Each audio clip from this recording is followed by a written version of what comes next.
Hello everyone and welcome back to another video. Today, with Thanksgiving coming up, I'm going to talk about one of the great producers that we should all be thankful for. And that man is Jeff Bezos, the man who created Amazon and changed the world. I personally view Amazon as probably one of the greatest innovations in the last century. Along with the internet, of course. But he used the internet to create this amazing worldwide empire known as Amazon. Everybody knows about them. They deliver stuff right to your door. 2-day shipping if you get Prime, and 2-day free shipping if you get Prime. It's incredible.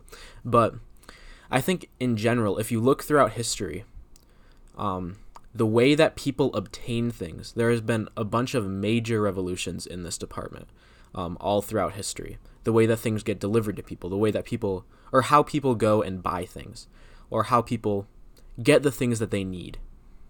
Throughout history, this has been gone through many different phases, and I think people truly don't know how revolutionary Amazon is and how great this revolution is, I guess, in a sense. That's why I'm titling this video The Amazon Revolution, because it's crazy how this this company changed the world completely.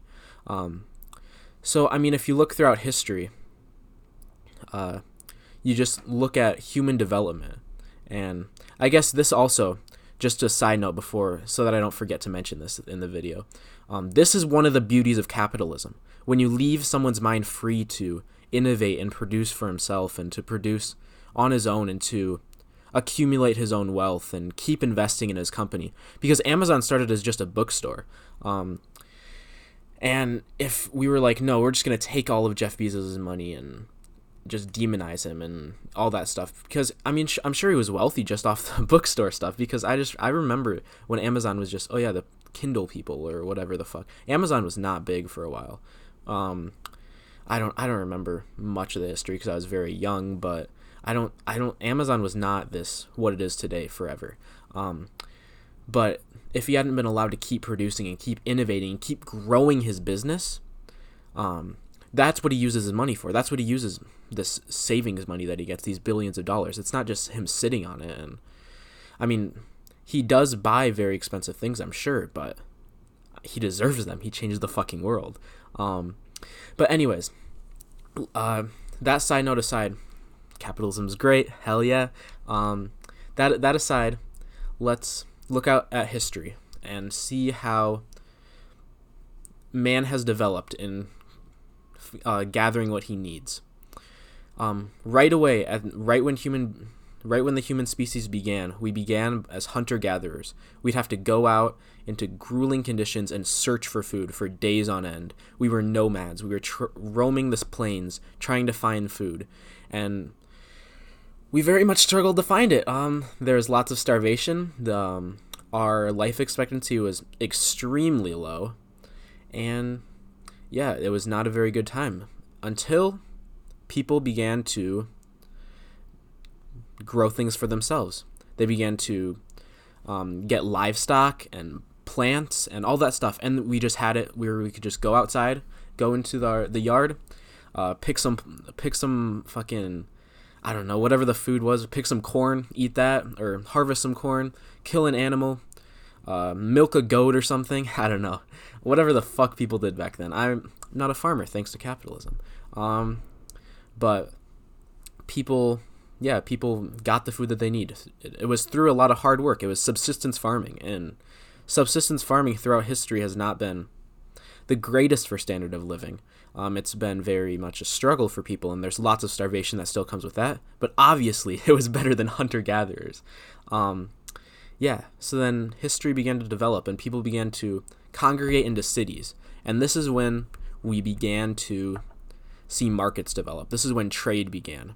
This is when people decided to set up marketplaces in the city and sell their food to each other, and then people could specialize in more things and all that beautiful stuff. So then these cities had their own food. And so you'd have to get up, go to the marketplace, see whatever they had for the day, and then you'd buy something of that, and you'd go back with whatever the fuck you got. This was a lot better as well because people could specialize, and certain people could produce food while other people could do other things, and this led to booming industries in cities and more wealth accumulation, and people could do more things. So then we began to industrialize, and we began to get connected more with other cities. We got all over the world. The world became more connected. So then you could get food not just from your market, but it would still be getting it from your market. You'd still have to go over to the market, go outside and go buy it. But these marketplaces could exchange things and with other marketplaces in other areas because of improvements in transportation and all these sorts of things. And also people were producing more efficiently after the Industrial Revolution. Actually, we'll get to the Industrial Revolution later. Let's just start with just trade. So people began to trade across borders and began to there was more variety in the marketplace. And if there was a shortage on something, that didn't mean that you didn't have to not have that thing for the time being. So it led to less starvation. It led to more people getting things that they actually want and need from the marketplace, because if there was a shortage, they could go somewhere else and get it. And that was another big improvement in our standard of living, because the problems of like famines or regional famines didn't affect people as much because they could go out of the region and get stuff. And then the Industrial Revolution hit, and that changed the game. That was a big event, because what happened was, like, all this specialization and production that we had been improving earlier just skyrocketed. Transportation became incredible, so it was much easier to transport things from place to place, which has those benefits that I talked about in the last section of history. And then you have this mass production, and like farmers could produce so much, and our farmers could produce so much on their own, so we like essentially solved the problem of starvation. Not completely. There's still areas that haven't solved that problem, and I think more capitalism will be the solution to that in the future. But we had largely solved a lot of the problems of starvation, and a lot of the problems of people began to move off the farms. You didn't need to farm all the time. There wasn't that need for subsistence farming as much anymore. So people moved into the cities and began to work in factories. And this meant things other than food could be produced, because we weren't so preoccupied by how are we going to get food? How are we going to... Yeah, we began to make more things and began to industrialize more, and people began to produce more. And over time, things got automated. So then people moved to different jobs, moved to service jobs, and more people had more leisure time, and more people became free to think of their own ideas.